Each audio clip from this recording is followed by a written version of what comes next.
Now the serpent was more subtle than any beast of the field which the Lord God had made. And he said unto the woman, Yea, hath God said, Ye shall not eat of every tree of the garden? And the woman said unto the serpent, We may eat of the fruit of the trees of the garden, but of the fruit of the tree which is in the midst of the garden, God hath said, Ye shall not eat of it, neither shall ye touch it, lest ye die.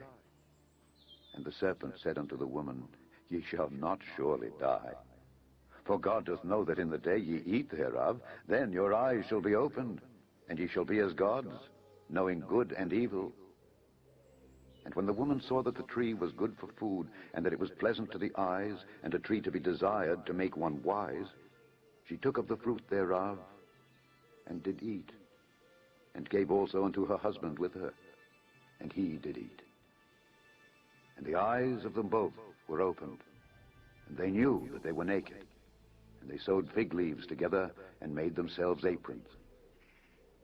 And they heard the voice of the Lord God walking in the garden in the cool of the day. And Adam and his wife hid themselves from the presence of the Lord God amongst the trees of the garden. And the Lord God called unto Adam, and said unto him, Where art thou? And he said, I heard thy voice in the garden, and I was afraid, because I was naked, and I hid myself. And he said, Who told thee that thou wast naked? Hast thou eaten of the tree whereof I commanded thee that thou shouldest not eat? And the man said, The woman whom thou gavest to be with me, she gave me of the tree, and I did eat. And the Lord God said unto the woman, What is this that thou hast done? And the woman said, The serpent beguiled me, and I did eat. And the Lord God said unto the serpent, Because thou hast done this, thou art cursed above all cattle, and above every beast of the field. Upon thy belly shalt thou go, and dust shalt thou eat all the days of thy life. And I will put enmity between thee and the woman, and between thy seed and her seed. It shall bruise thy head, and thou shalt bruise his heel. Unto the woman he said, I will greatly multiply thy sorrow and thy conception. In sorrow thou shalt bring forth children, and thy desire shall be to thy husband, and he shall rule over thee. And unto Adam he said, Because thou hast hearkened unto the voice of thy wife, and hast eaten of the tree of which I commanded thee, saying, Thou shalt not eat of it, cursed is the ground for thy sake. In sorrow shalt thou eat of it all the days of thy life.